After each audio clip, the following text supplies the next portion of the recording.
Bem, meus irmãos, boa noite. Graça e paz da parte de Cristo Jesus. Vamos orar pelas crianças antes que eu esqueça, como de costume. Trazer elas aqui à frente para a gente orar.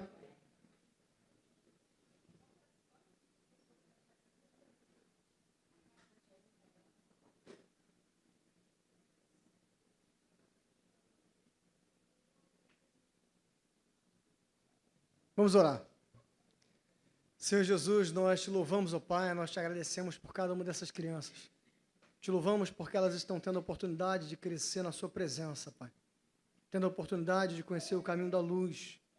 Tendo a oportunidade, Pai, de crescer em graça e conhecimento e não terem uma infinitude de caminhos errados a serem tomados adiante, porque elas estão sendo instruídas desde pequena. Por isso nós te pedimos, Senhor, abra o coração de cada uma delas, que elas ouçam a sua palavra, que elas perpetuem no seu dia a dia, na sua caminhada. Abençoe também os pais dessas crianças, os professores que estão ensinando, que cada um deles sejam bocas do seu Santo Espírito para ensinar, instruir, mostrar o caminho certo do amor, da graça que só encontramos em Cristo Jesus. Essa oração que nós te fazemos, Pai, gratos, felizes, em nome de Jesus. Amém. Bem, voltando de férias, né? Depois de um tempo sumido, é bom a gente sair de férias, é bom dar uma descansada, mas também é bom voltar, né? É bom saber que tem gente que ama a gente esperando a gente, é bom saber que tem gente que a gente ama esperando a gente, então voltar também é muito bom. É bom passear quando a gente sabe que a gente tem também para onde voltar, não é verdade? Então eu convido vocês a abrirem suas Bíblias. Hoje a gente não vai dar nenhum artigo, lá em Marcos capítulo 9, Marcos capítulo 9, versos 14 ao 29. Marcos capítulo 9, versos 14 ao 29.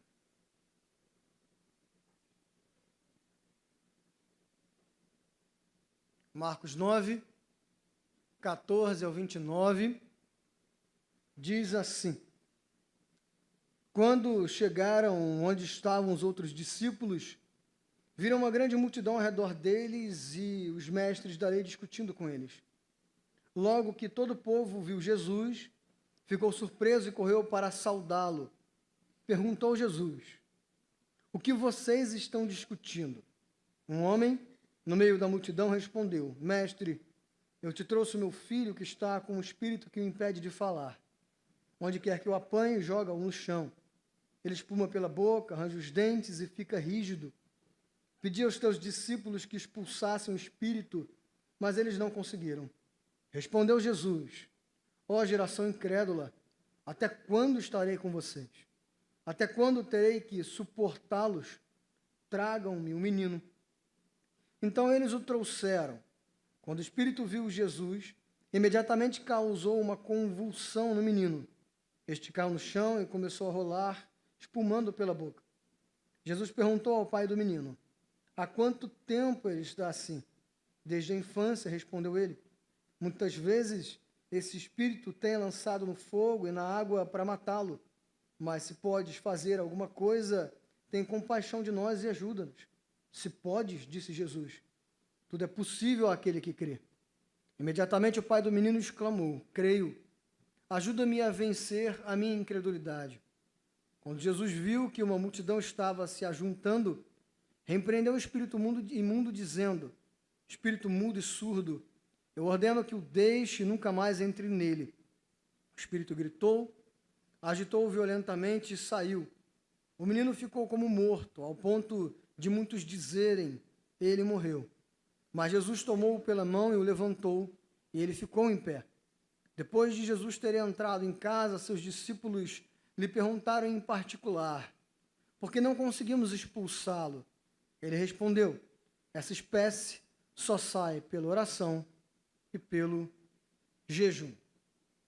Bem, hoje é dia de ceia, e dia de ceia é um dia de reflexão, um dia que nós tiramos para refletir sobre a nossa vida, mais especificamente é um dia para a gente refletir sobre a nossa fé. Como tem andado a nossa fé?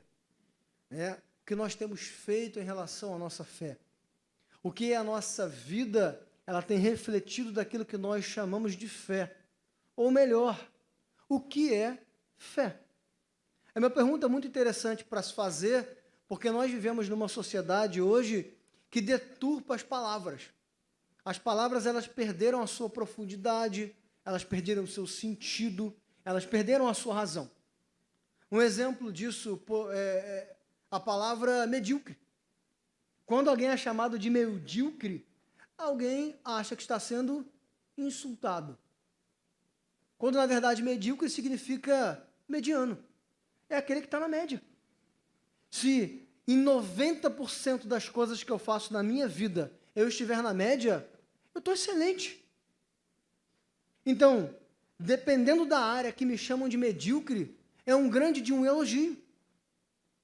Outro exemplo é a palavra ordinário.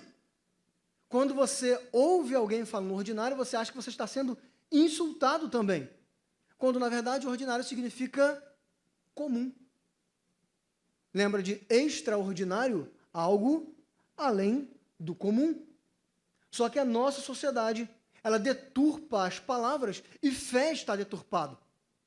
É por isso que vale a pena a gente pensar o que é fé. Em quem você tem tido fé? Em que sentido a sua fé funciona? De que ela tem valido de alguma coisa para a sua vida? Qual a prática dela na sua vida? E essa questão de fé foi justamente o que gerou esse debate, essa conversa, essa discussão, onde Jesus chega. Jesus tinha saído do monte, onde ele tinha sido transfigurado, ele estava com Pedro, Tiago, João, ele desce e ele vê uma discussão. Mestres da lei discutindo com os outros 9 discípulos que não tinham subido ao monte. Jesus, vendo aquela discussão, pergunta o que aconteceu aí. E eles dizem o que aconteceu. E tudo acontece por causa de um menino endemoniado. Ele estava ali, o pai dele pediu para os discípulos expulsarem, eles não conseguiram, os mestres da lei viram uma excelente oportunidade de atacar Jesus e os seus discípulos. E a história, o quadro desse menino endemoniado acaba sendo um pano de fundo para a manifestação de 2 crises de fé. O pai do menino e os discípulos. Mas também 2 respostas que Jesus dá para cada uma dessas crises de fé. A primeira crise de fé que nós vemos aqui é dos discípulos. Naquela época, o termo discípulo também tinha um significado mais profundo do que hoje. É uma outra palavra que também perdeu o seu significado. Discípulo não era meramente alguém que seguia alguém, mas era alguém que, seguindo alguém, fazia tudo o que o seu mestre era capaz de fazer. Vivia da forma como o seu mestre mandava viver. Fazia o que o seu mestre dizia que seria capaz de viver. E aí entra o problema.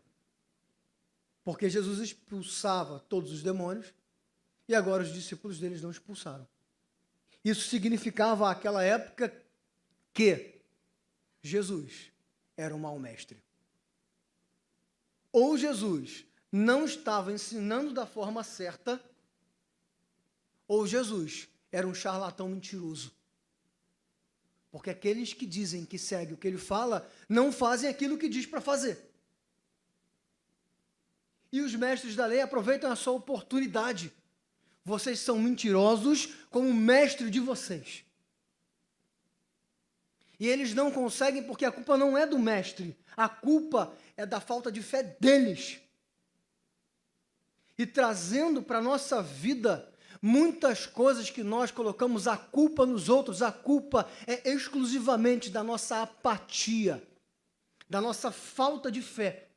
Nós perdemos tempo querendo bater no que a produtora fez na música, em que filme que lançaram falando de Jesus, aquela passeata que falaram contra Jesus, quando Jesus não precisa de advogado. Que música, por pior que seja, é capaz de ferir o Senhor sobre todas as coisas? Que filme, por pior que seja, é capaz de abalar o poder daquele que tem poder sobre todas as coisas? Que partido político ou denominação tem o poder de difamar Jesus? Ninguém.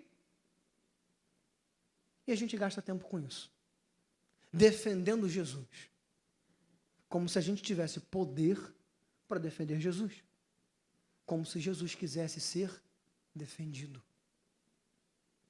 Ele pouco se importa com a sua defesa. Ele pouco se importa se sequer você está se incomodando com isso ou não. Sabe por quê? Porque independente de qualquer coisa, ele continua sendo o Senhor sobre todas as coisas. E naquele grande dia, esses vão ter o julgamento daquele que não é o advogado, mas o supremo juiz. Em vez de nós perdermos tempo com essas coisas, nós temos que perder tempo com aquilo que nós chamamos de fé. O que a nossa vida reflete de Cristo fora das quatro paredes da igreja. Como as pessoas aí fora têm olhado para a gente e dito quem nós somos. Como nós temos levado o poder de Cristo nos lugares que nós vivemos. Como tem andado a nossa relação com Cristo. Como tem andado a nossa vida em devoção a Ele. O quanto nós temos orado.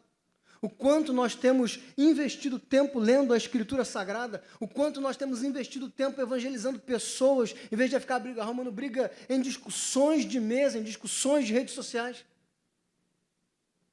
Nós ficamos nos preocupando com o que os outros pensam e o que os outros falam e nos esquecemos do que Deus quer de nós.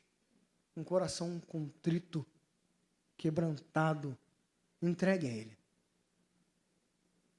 Então, se há alguma crise de fé na sua vida, em relação ao poder de Cristo em você, eis o defeito: você.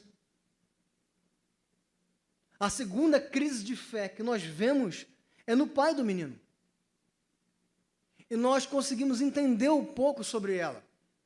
Nós vemos aqui um menino duplamente sofrido. Ele é endemoniado, e esse demônio dá a ele uma epilepsia muito forte, muito agressiva. Então, pela força que aquela epilepsia tinha, aquele menino com certeza tinha problemas na sua estrutura óssea, problemas no seu crescimento, problemas na sua cognição, ou seja, ele não tinha a capacidade perfeita para aprender as coisas. Ele não desenvolveria fisicamente como ele deveria desenvolver. Ele atrofiaria em alguns sentidos. Todas as vezes que o pai daquele menino via aquele menino caindo no chão, ele relembrava de tudo isso. Esse menino vai sofrer a vida inteira. Além disso, quem trazia essa doença ao menino era um espírito maligno. Ele sabia que o seu filho estava sendo perturbado por demônios e ele não podia fazer nada. O pior disso tudo é que, àquela época, a cultura judaica acreditava piamente na retributividade, na maldição hereditária. Se aquele menino estava sofrendo aquilo, é porque o pai, ou o avô, ou o bisavô, tinha algum pecado antigo escondido. Então ele sofria, porque a família merecia que ele sofresse. Então, todas as vezes que o menino caía endemoniado, o olhar das pessoas em volta é: olha o miserável, sofrendo o castigo de Deus, merece. Sem contar os infinitos outros problemas que vinham com isso. O pai desse menino fala que todas as vezes que ele cai endemoniado, o diabo tenta matá-lo, jogando na água, jogando no fogo. Ou seja, a vida desse homem e da sua esposa não funcionava mais fora da doença desse menino. Porque se ele tivesse uma vida de trabalho normal e a sua esposa também, esse menino morreria. Então, em algum aspecto, grande ou pequeno, a vida financeira dessa família não estava boa. Da mesma forma, a vida relacional, porque eles não tinham tempo, senão o menino morria. E ele, diante do próprio Jesus, ele fala: se o senhor pode fazer alguma coisa, se acaso for da tua alçada, se você tem poder para isso, tem compaixão, me ajuda. Jesus fala para ele: se eu posso. Então nós vemos a crise de fé, porque Jesus responde: tudo é possível ao que crê. E ele confessa a sua falta de fé: eu creio, aumenta então, Senhor, a minha fé. Nós falamos, então, do problema na fé, na nossa falta de relação com Deus. Mas aqui também nós vemos uma fé fragilizada por causa dos problemas da vida. Quantos de nós, nesse estado do Rio de Janeiro miserável que nós vivemos, não temos uma dor aguda dentro de casa? Quantos de nós não temos um parente numa situação financeira que, se a família não ajudar, ele literalmente morre de fome?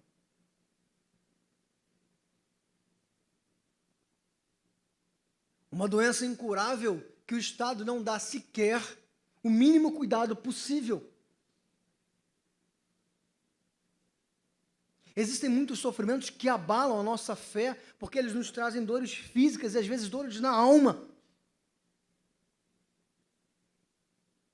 Brigas em família, problemas familiares, problemas no trabalho, crises profissionais. Um parente doente, você doente, e as coisas só pioram. O trabalho fica cada vez mais difícil. O dinheiro fica cada vez mais curto. As relações dentro de casa ficam cada vez piores. Isso vai drenando a nossa saúde. Vai drenando o nosso tempo. E nós vamos ficando amargos. E a gente fala num tom parecido com Jesus, como esse homem falou. Se o senhor puder, vai ser bem-vindo. Às vezes, ficamos tão ácidos que sabemos que Deus pode, mas falamos, o dia que você quiser, tá bom? Se tiver boa vontade, que o Senhor faça. E assim, dia a dia, por causa das dores que nós vamos vivendo, a nossa fé vai sendo drenada, vai indo embora, e vai sendo substituída por aflição, por angústia, por dor, por medo, por sensação de abandono, por raiva, por um senso de justiça muito apurado, porque nós não vemos justiça em lugar nenhum. Por fim, nós nos sentimos completamente abandonados, ainda que cercado de pessoas, e assim a nossa fé vai embora. Se acaba. Mas Jesus dá uma resposta para essas duas crises de fé. Quando ele cura o menino e volta para casa com os discípulos perguntam, por que nós não conseguimos expulsá-lo? Jesus poderia ter respondido qualquer coisa. Jesus poderia ter dado uma bronca dura neles. Jesus podia ter simplesmente mandado eles embora. Nem perco mais meu tempo com vocês. Abrem a porta, vão embora, não apareçam mais. Vocês estão mortos para mim. Vocês difamaram o meu nome. Vocês fragilizaram o meu poder. Mas Jesus não faz isso. Jesus simplesmente responde apontando o caminho. Vocês não conseguiram expulsar, porque alguns são expulsos com oração e jejum. O que Jesus está dizendo? Existem batalhas espirituais que nós travamos, que elas só são vencidas se a nossa vida com Deus estiver em dia. Vocês não querem passar mais essa vergonha? Vocês não querem ser mais humilhados dessa forma? Que a vida de vocês com Deus esteja em dia. Se a nossa crise de fé existe por causa da nossa apatia, não precisa ficar desanimado. Jesus não abandona você. Jesus não tem as falhas que nós temos de, no calor do momento, abandonar, insultar, mandar embora, xingar, agredir. Quem nunca? Mas Jesus não é assim. Se há em você uma distância com Cristo, Ele te responde hoje. Quer sarar a distância? Se ajoelhe diante da minha presença. Jesus continua exatamente no mesmo lugar onde Ele sempre esteve. Quem se afasta somos nós. Quem se esconde somos nós. Quem se cala somos nós. Quem tenta fugir somos nós. Mas Jesus sempre permanece ao nosso lado, independente de onde estejamos. É por isso que o salmista, no auge da sua raiva, diz: se eu pudesse pegar uma asa e ir para o lugar mais longe, eu ia. Mas assim que eu chegasse lá, eu ia ver que o Senhor está ali. Se eu pudesse me colocar no buraco mais escuro e fundo, eu me colocaria. Mas quando o Senhor olhasse para mim, esse é como o sol de meio-dia. Não existe nenhum lugar que eu esteja que o Senhor antes já não se fez presente. Essa é a resposta que Jesus dá para a gente. Eu quero voltar ao primeiro amor. Jesus continua exatamente no mesmo lugar, com o mesmo amor, com a mesma graça, com a mesma misericórdia, com o mesmo poder transformador, com a mesma longanimidade, com a mesma temperança. Arthur, quisera eu que a minha vida espiritual fosse como 20 anos atrás. Ela não é, porque você não é como 20 anos atrás. Porque Jesus permanece o mesmo ontem, hoje e para sempre. Não existe nele nenhum tipo de variação. A misericórdia é sempre a misericórdia. A graça é sempre a graça. O amor é sempre o amor. Você nunca vai ser pego de surpresa por um amor que de repente se transforma em ira. Por uma misericórdia que de repente se torna vingança. Nunca. Quer curar a apatia da sua fé? Que você tenha diante de Cristo uma vida de devoção.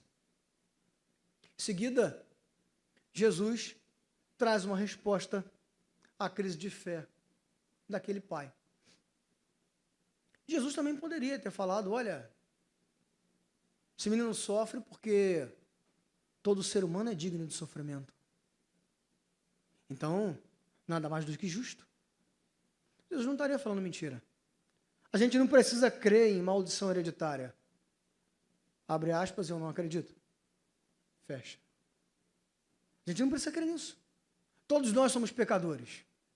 Quem aí não tem o seu pecadinho escondido que não quer falar para ninguém? Quem não? A palavra de Deus diz que o salário do pecado é a morte. Então, se for pensando assim, todos nós somos dignos de sofrimento. Jesus poderia ter mandado aquele homem embora. Você assume diante do próprio Jesus que não crê. Você tem o trabalho de trazer esse menino para cá, pedir para ele ser curado sem crer. Mas vai embora, irmão. O dia que você crê de verdade, você pode voltar. Jesus também não faz isso. Jesus fala: tudo é possível àquele que crê. E aí é interessante que nessa hora ele não pede para o filho ser curado, ele fala: então cura a minha falta de fé. Porque ela curada, todas as outras coisas bastam. Cura a minha falta de fé.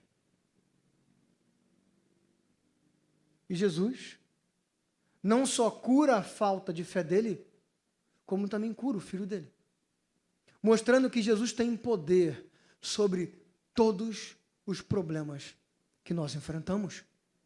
Se existe algum problema que você vive hoje por causa dos sofrimentos que você passa, não existe nenhum outro lugar para encontrar a cura que não em Cristo Jesus. Só nele há a cura definitiva.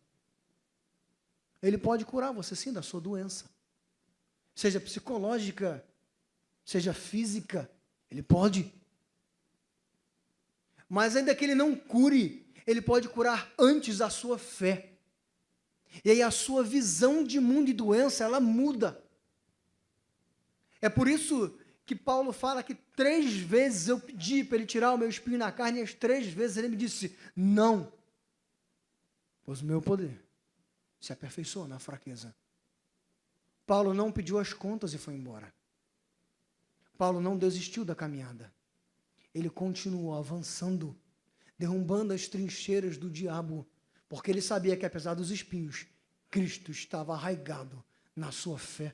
E quando isso acontece, todas as visões que nós temos de mundo estão voltadas para Cristo. Por isso nós encontramos alívio, porque nós sabemos que nele existe descanso.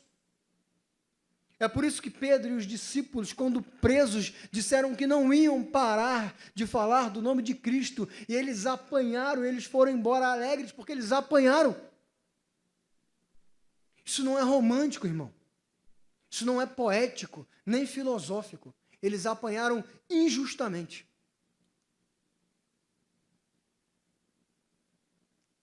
As costas completamente arrebentadas. Iam ter que dormir de costa para o teto, se não sentados. Iam ficar pelo menos uma semana para conseguir andarem direito num tempo que não existia anti-inflamatório. Eles saíram alegres.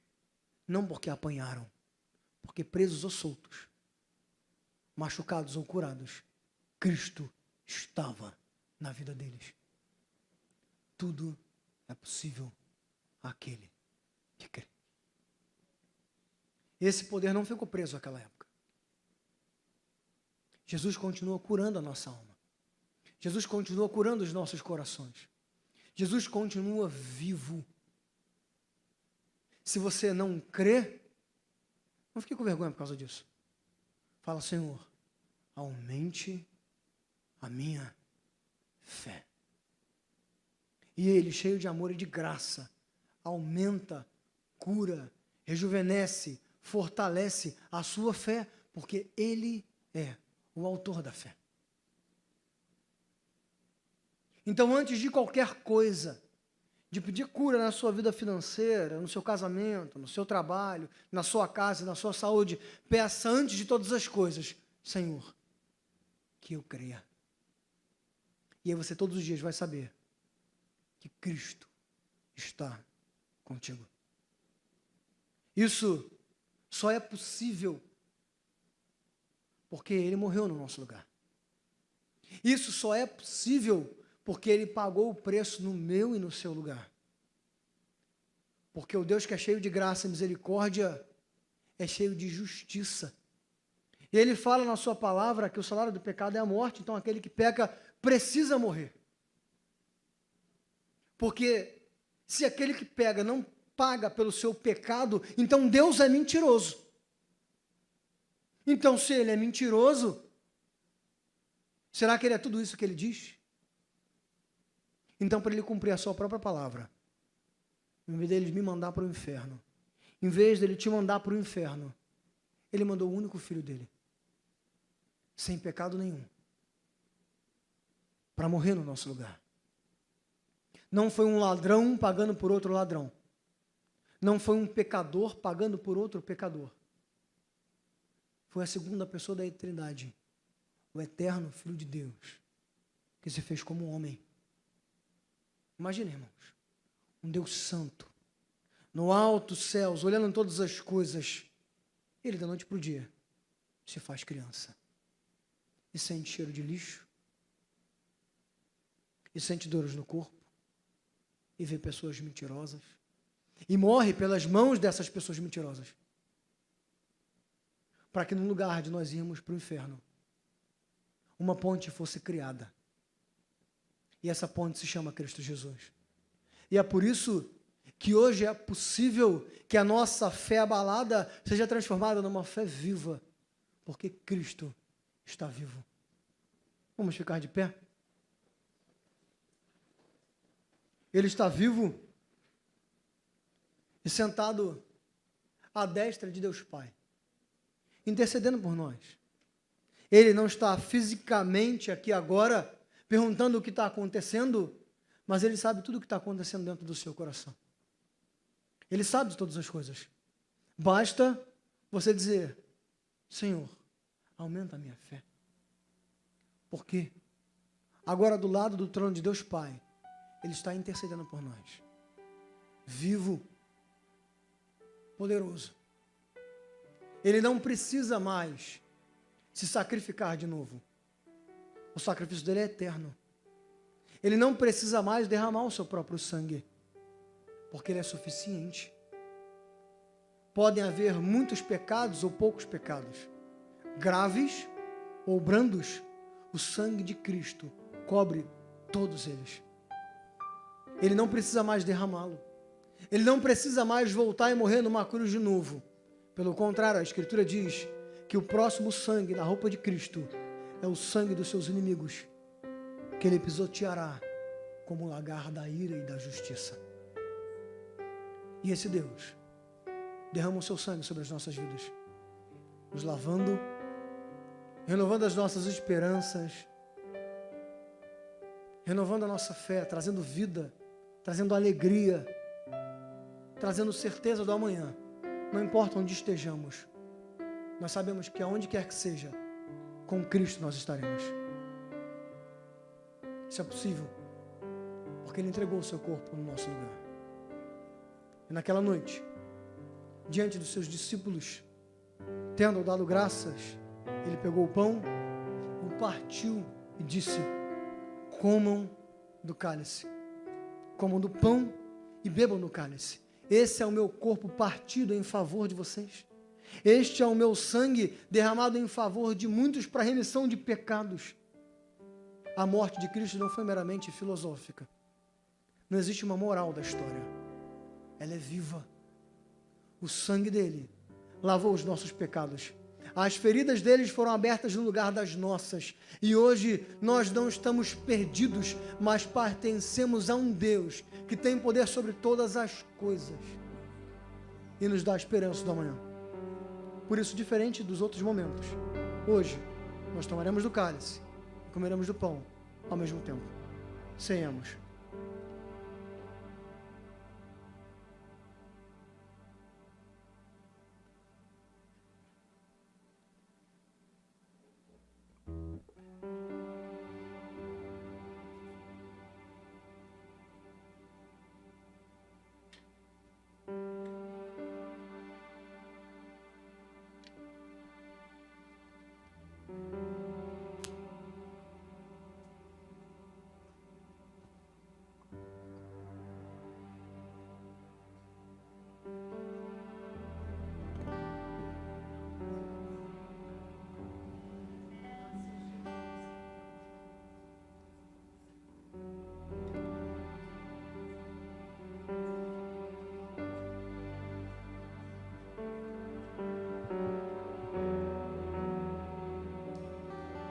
Teu sangue leva-me além, a todas as alturas, onde ouço a sua voz, fala de tua justiça pela minha vida. Jesus, este é o teu sangue.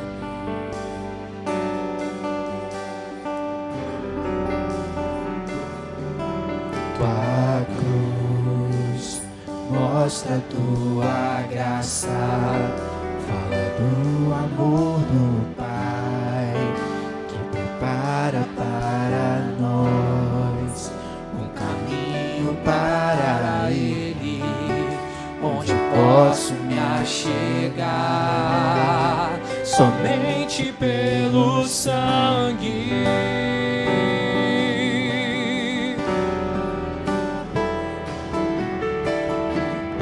Nos lava dos pecados, que nos traz restauração. Nada além do sangue, nada além do sangue de Jesus.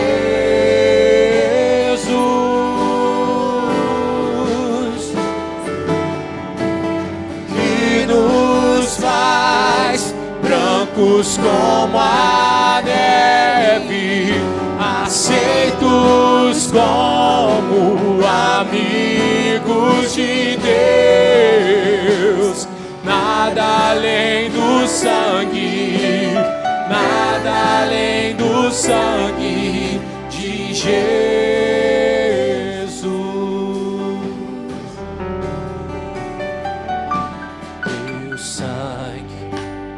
Leva-me além, a todas as alturas, onde ouço a sua voz, fala de tua justiça pela minha vida.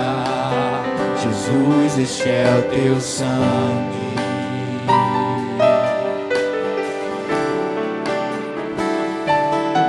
Tua cruz mostra a tua graça, fala do amor do Pai, que prepara para nós um caminho para Ele, onde posso me achegar somente pelo sangue.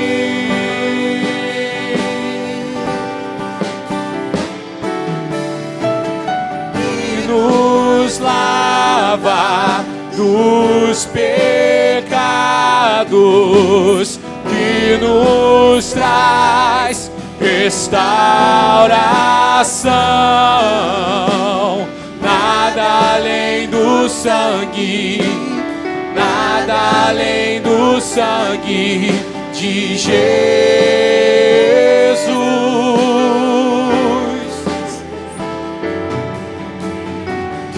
Nos faz brancos como a neve, aceitos como amigos de Deus. Nada além do sangue, nada além do sangue de Jesus. Vamos cantar com muita força. Eu sou livre.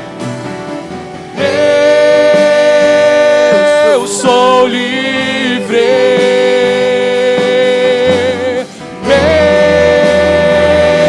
eu sou livre. Nada além do sangue, nada além do sangue de Jesus.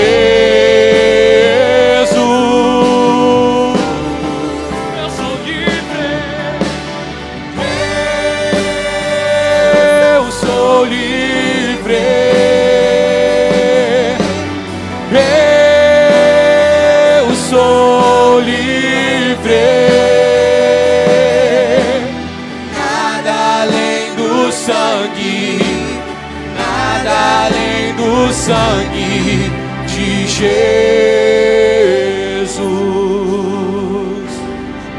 Esse sangue nos lava, que nos lava, vamos cantar. Que nos lava dos pecados,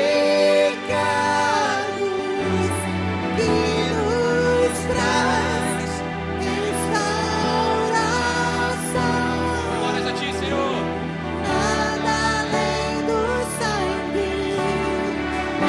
Além do sangue de Jesus,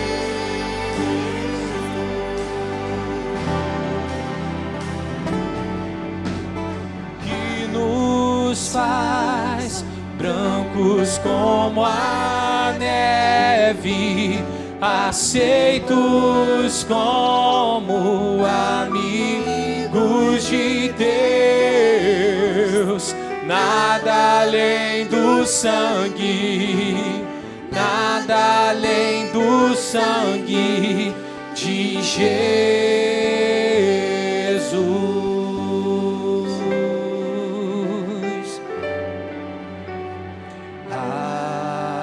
Alvo mais que a neve,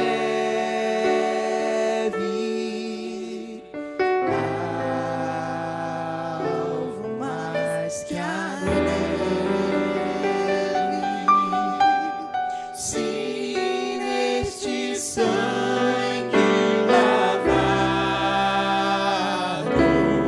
mais alvo que a neve serei.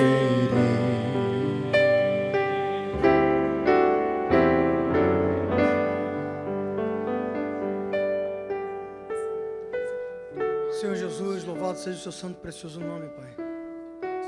Nome sobre todo nome, poder sobre todos os poderes. Nós te louvamos porque o Senhor colocou nos nossos corações a fé. E hoje nós não andamos sem esperanças, Pai, porque nós sabemos para onde nós vamos. Não há uma casa física apenas não há um lugar apenas. A nossa caminhada termina no dia que nós estaremos com o Senhor para sempre.